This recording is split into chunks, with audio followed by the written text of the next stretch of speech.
सो ये हमारा lecture number 5 है जिसमें हम पढ़ने वाले हैं ट्रांसपोर्ट इन प्लांट्स। ठीक है, तुम्हें पता है कि जो प्लांट्स होते हैं उनके पास दो ट्रांसपोर्ट के सिस्टम प्रेजेंट होते हैं। एक होता है transport of water and minerals और दूसरा होता है transport of food.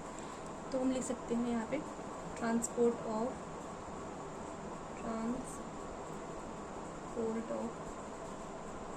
Water and minerals और दूसरा होता है हमारा ट्रांसपोर्ट ऑफ फूड।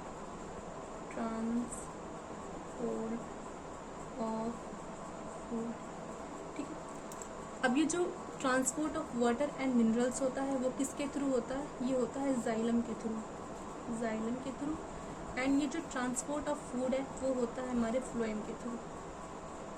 आप लोग इस तरीके से याद कर सकते हैं, वाटर जो होता है इसको हम लोग हिंदी में बोलते हैं जल से जाइलम। आप इस तरीके से याद कर सकते हैं एंड इस तरीके से भी याद कर सकते हैं फूड से फिर फ्लोएम। ठीक है, अब यहाँ पे जो जाइलम है इसके कौन सी चीज़ें यूज़ होती हैं? तो जाइलम के यूज़ होते हैं जाइलम वेसल्स और जाइलम ट्रैकेट्स एंड फ्लोएम के यूज़ होते हैं सीड ट्यूब्स प्राइमरली यूज़ होता है और साथ ही उसकी हेल्प करता है कौन? Companion cell. ठीक है, अब हम सबसे पहले देखते हैं transport of water and minerals. इसको डिटेल में देखते हैं। तो किसको देखेंगे हम? Transport of water and minerals. Transport of water and minerals में हम दो चीज़ें पढ़ेंगे, एक है हमारा रूट प्रेशर और दूसरा है ट्रांसपायरेशन। तो सबसे पहले हम देखते हैं रूट प्रेशर। तो रूट प्रेशर में होता क्या है कि जो रूट की सेल्स होती हैं, जो रूट की सेल्स सॉइल के कांटेक्ट में होती हैं वो सॉइल से आयंस को एक्टिवली एब्जॉर्ब करती हैं। ठीक है, एक्टिवली एब्जॉर्ब करती हैं मतलब एटीपी का यूज़ करती हैं। एटीपी का यूज़ मतलब एनर्जी का यूज़ करके वो आयंस को एब्जॉर्ब करती हैं, एक्टिव एब्जॉर्प्शन ऑफ आयन करती हैं, जिससे क्या होता है कि एक कंसंट्रेशन डिफरेंस बन जाता है सॉइल और रूट के बीच में। अब इस कंसंट्रेशन डिफरेंस को खत्म करने के लिए क्या करता है, वाटर जो होता है वो रूट्स में मूव करना स्टार्ट कर देता है। ठीक है, सॉइल से। अब इसको हम लोग शॉर्ट फॉर्म में लिख सकते हैं इस तरीके से कि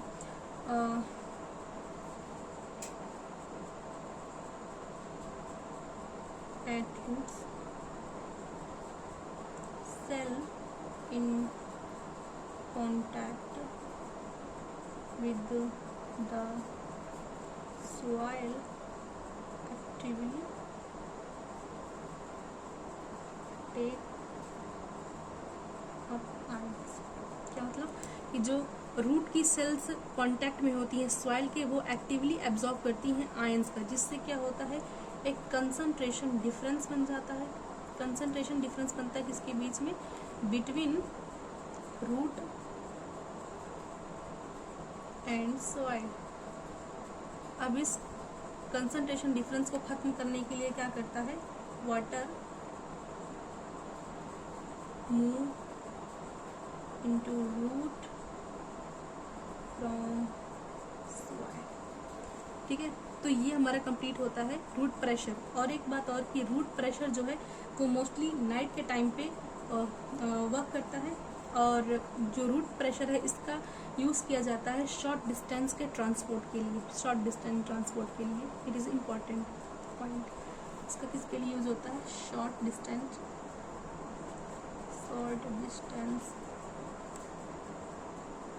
ट्रांसपोर्ट ऑफ वाटर। ठीक है, अब हमारा यहाँ पे कंप्लीट होता है रूट प्रेशर। अब दूसरा पॉइंट जो हमने देखना है यहाँ पे वो है transpiration.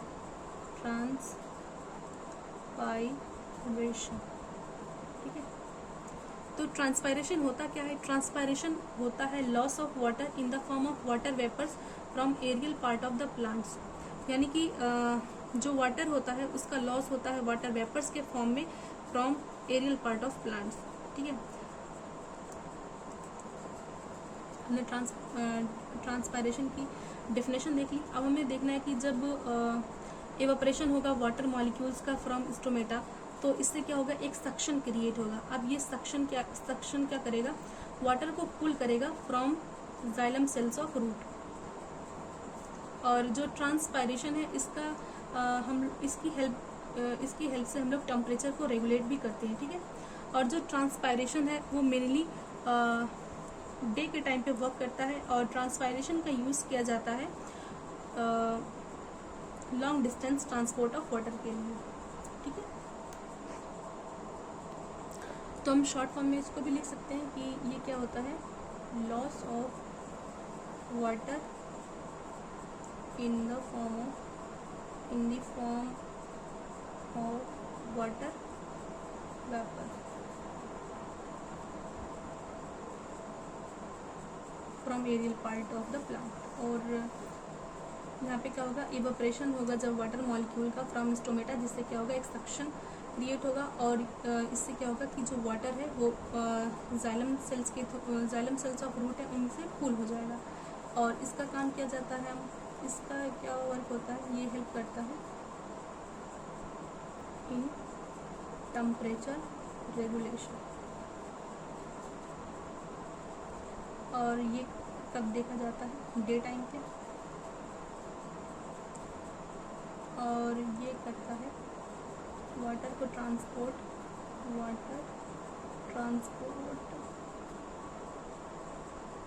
Over highest point of plant, ठीक है। यानी कि ऊंचाई तक ये पानी को पहुंचा सकता है, यानी कि long distance transport of water के लिए ये यूज़ होता है, ठीक है।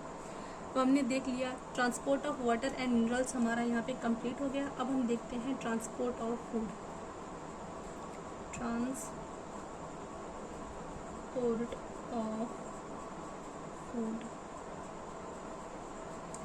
ट्रांसपोर्ट ऑफ फूड में हमें देखना है क्या,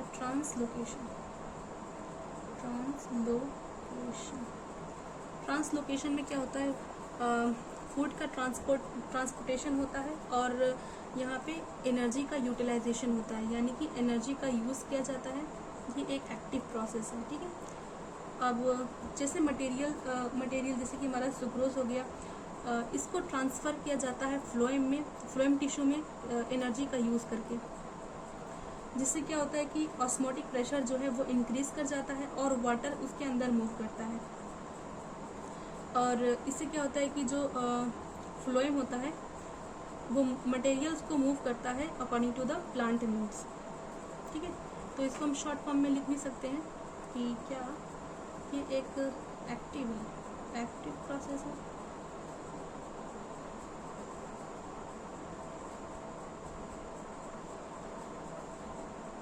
और मटेरियल लाइक सुक्रोज जो है वो ट्रांसफर्ड होते हैं फ्लोएम टिश्यू में यूजिंग एनर्जी फ्रॉम एटीपी, और जिससे क्या होता है ऑस्मोटिक प्रेशर जो है वो इंक्रीज कर जाएगा और वाटर जो है उसके अंदर वो मूव करेगा। इससे क्या होता है कि जो फ्लोएम होता है वो मटेरियल को मूव करता है अकॉर्डिंग टू प्लांट नीड्स, ठीक है। तो हमने बस इतना ही देखना था ट्रांसलोकेशन ऑफ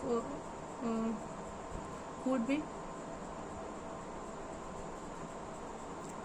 ठीक है। अब यहाँ पे एक अच्छा इंपॉर्टेंट क्वेश्चन आता है कि जाइलम के ट्रांसपोर्ट और फ्लोएम के ट्रांसपोर्ट में डिफरेंस क्या होता है। ये डिफरेंस लिखने को आ जाता है, ये एक अच्छा क्वेश्चन है। तो अगर जब भी जाइलम और फ्लोएम के ट्रांसपोर्ट में डिफरेंस पूछा जाए तो आपने ये बताना है कि जो जाइलम का ट्रांसपोर्ट है इसमें लिखना है कि इसमें ट्रांसपोर्ट होता है वाटर और मिनरल्स का, और फ्लोएम ट्रांसपोर्ट में फ्लोएम ट्रांसपोर्ट में फूड का ट्रांसपोर्ट होता है, ठीक है। एंड जो जाइलम ट्रांसपोर्ट है उसमें ट्रांसपोर्टेशन जो है वो अपवर्ड डायरेक्शन में होता है, एंड जो फ्लोएम का ट्रांसपोर्ट है उसमें जो ट्रांसपोर्टेशन होता है वो दोनों डायरेक्शन में होता है, यानी कि एक बाई डायरेक्शनल प्रोसेस है, ठीक है। और जो जाइलम ट्रांसपोर्ट है इसमें ट्रांसपोर्ट जो है वो सक्शन फोर्स के थ्रू होता है, एंड जो फ्लोएम का ट्रांसपोर्ट है उसमें एनर्जी का यूटिलाइजेशन होता है, ठीक है। तो ये दोनों इन दोनों के बीच का जो डिफरेंस है ये आपने लिख देना है, ठीक है। तो यहाँ पे अब हमारा कंप्लीट होता है ट्रांसपोर्ट इन प्लांट्स। अब हम नेक्स्ट देखते हैं एक्सक्रीशन। तो अब हम देखते हैं एक्सक्रीशन। तो एक्सक्रीशन एक ऐसी प्रोसेस होती है जिसमें जो टॉक्सिक वेस्ट होते हैं उसको रिमूव किया जाता है ऑर्गेनिज्म की बॉडी से, ठीक है। तो इसकी डेफिनेशन में आपने लिख देना है कि it is the process of removal of the toxic waste from the body of the organism, ठीक है।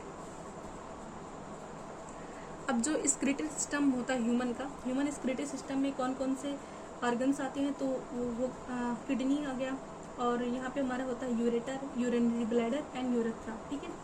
सबसे पहले हम देखते हैं अब किडनी।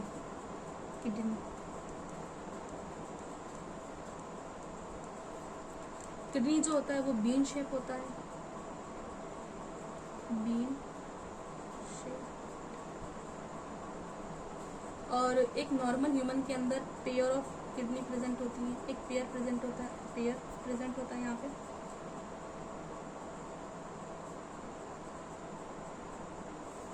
और किडनी का फंक्शन क्या होता है?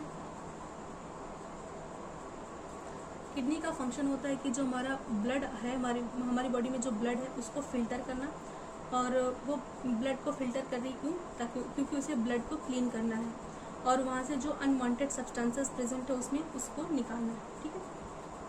तो किडनी का फंक्शन क्या होता है? ये किडनी का फंक्शन होता है हमारे ब्लड को क्लीन करना by filtering it to remove the unwanted substances present in it, ठीक है। किडनी का फंक्शन क्या होता है? Clear our blood, clear our blood. Kidney हमने देख लिया। अब दूसरा पार्ट हमारा आता है, वो है यूरेटर। यूरेटर एक लॉन्ग ट्यूब होती है जो कलेक्ट करती है यूरिन को फ्रॉम किडनी। एक लॉन्ग ट्यूब है, लॉन्ग ट्यूब, और ये कलेक्ट करती है यूरिन फ्रॉम किडनी। फिर आता है हमारा यूरिनरी ब्लैडर।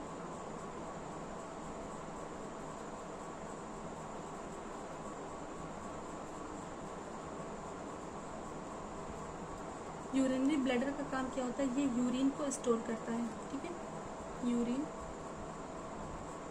स्टोर करता है। फिर आता है हमारा urethra.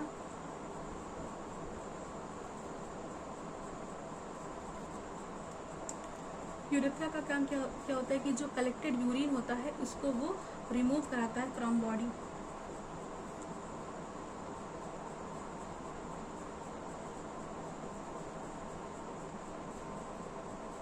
Collected urine passed out.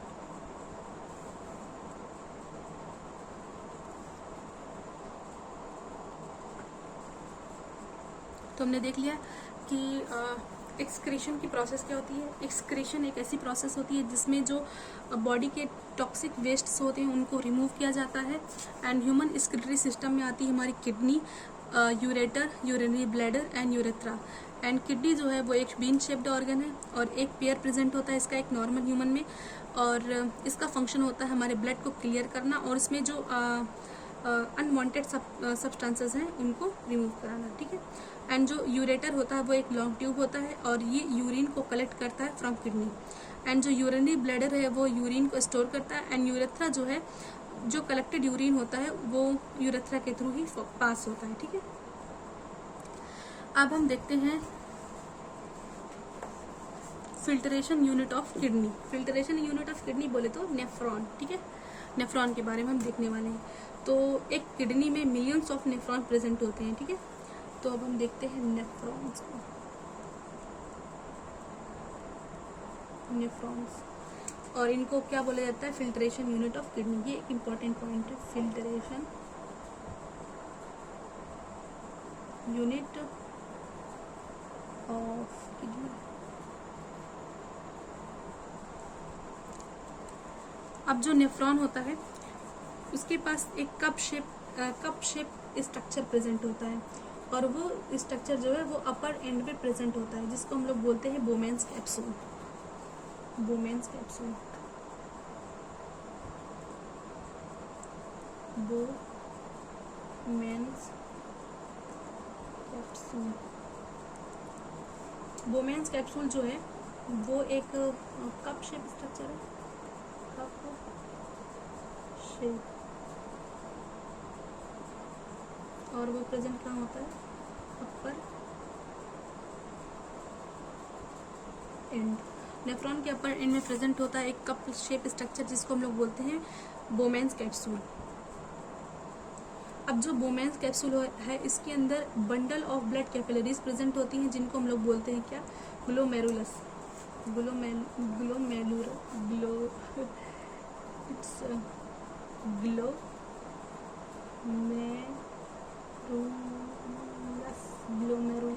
ठीक है।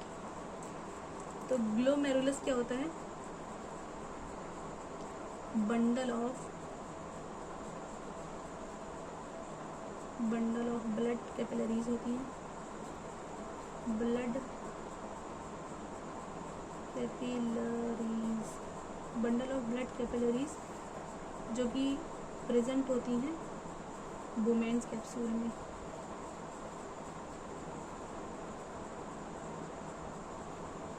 बोमेन्स कैप्सूल में, ठीक है। अब हमने देख लिया कि बस यहाँ पे जो 10th के सिलेबस में बस इन्हीं के बारे में दोनों दे रखा है, बाकी आगे चल के बहुत सारे पार्ट होते हैं, पीसीटी होता है, डीसीटी होता है, लूप ऑफ हेनले होता है और कलेक्टेड डाटा, ये सारी चीज़ें होती हैं। बट जितना बुक में दे रखा है मैं आपको बता देती हूँ उसका, ठीक है। अब हमने देख लिया बोमेन्स कैप्सूल और ग्लोमेरुलस के वो देख लिया। अब हम देखते हैं कि ये फिल्टरेशन का काम होता कैसे है, ठीक है। तो फिल्टरेशन का काम कैसे होता है कि जो हमारी रेनल आर्टरी होती है वो डर्टी ब्लड को लेकर आती है। डर्टी ब्लड मीन्स कि उसमें क्या होते हैं, वेस्ट प्रेजेंट होते हैं।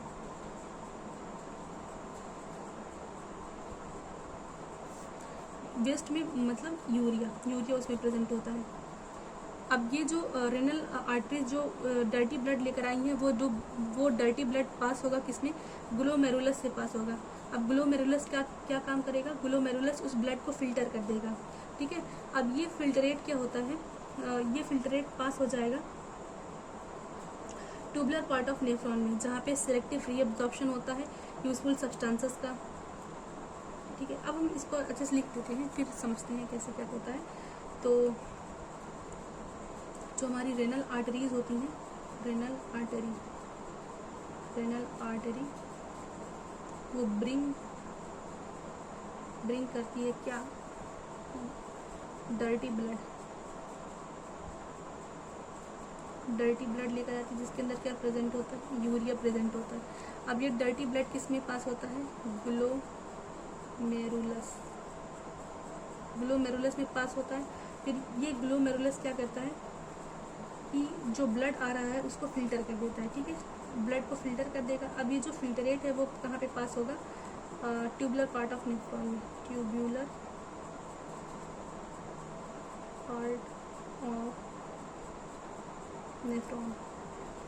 पार्ट ऑफ नेफ्रॉन में पास होगा।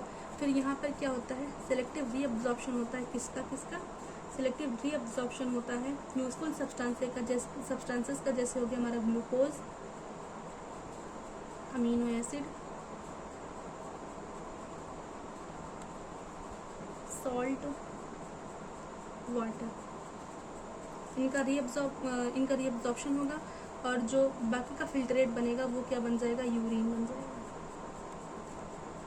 ठीक है। और वो कलेक्ट कहाँ पे हो जाएगा, कलेक्टिंग डक्ट में, कलेक्टिंग डक्ट में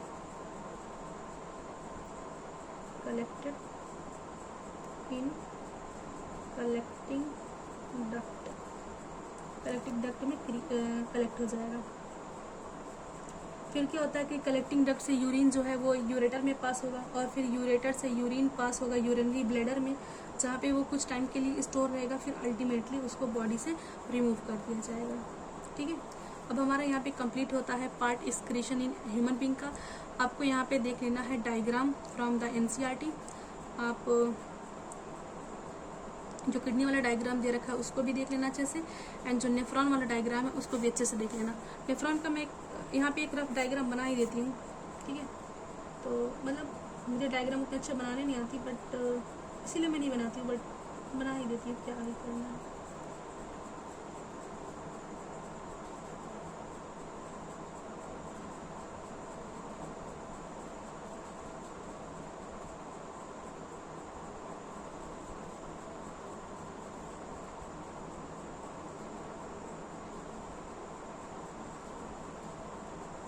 तो कुछ इस तरीके से हो गया ये हमारे नेफ्रॉन का स्ट्रक्चर। यहाँ पे जो हमारी आर्टरीज है, एफरेंट आर्टरी आएगी एंड जो इफरेंट है वो एग्जिट हो जाएगी और यहाँ पे प्रेजेंट होगा हमारा ग्लोमेरुलस। ग्लोमेरुलस जो है वो फिल्ट्रेशन काम करेगा।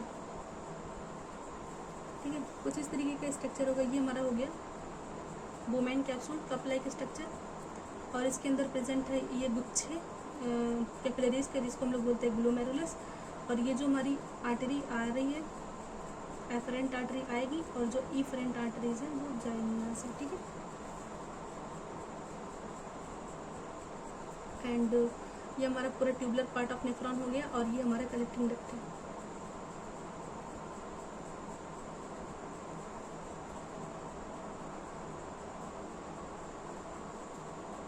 और किडनी वाले डायग्राम में क्या करना है कि किडनी वाला डायग्राम तो आप सभी को आता होगा। सपोज दैट ओके, चलो मैं बनाई हुई थी इस तरीके से किडनी प्रेजेंट हो गई।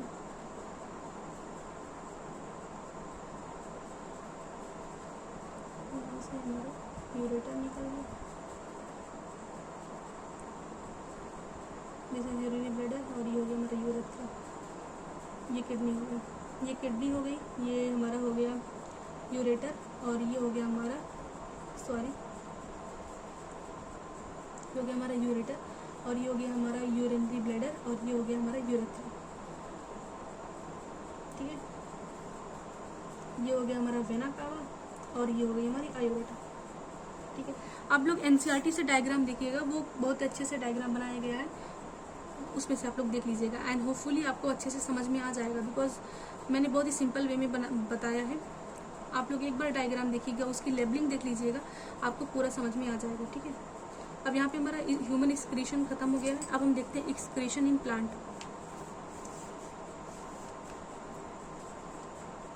एक्सक्रीशन इन प्लांट,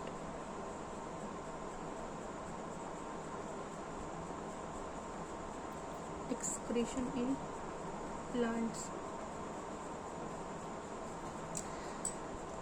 प्लांट में कौन कौन से वेस्ट होते हैं? प्लांट में होता है गैसियस वेस्ट,